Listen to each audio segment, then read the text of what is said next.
Hello, cricket lovers. Welcome to the Sri Hari's cricket analysis.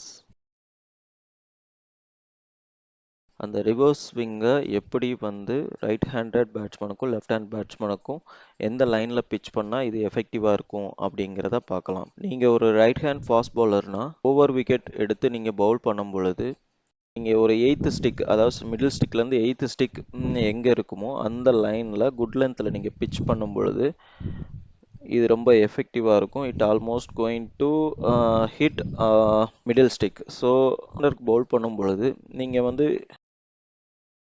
Middle stick or leg stick லைனில் நீங்கள் pitch பண்ணும்போது இது எஃபெக்டிவாக இருக்கும்.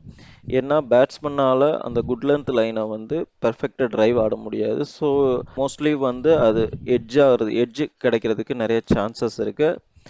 அதே சமயம் நீங்கள் லெக் ஸ்டிக்கு ட்ரை பண்ணது அப்படி இல்லை, ஸ்விங் கம்மியாக இருந்தால் லைனில் நீங்கள் குட் லென்த்தில் போடும்போது it will be effect. Swing அதிகமாக இருந்துச்சுன்னா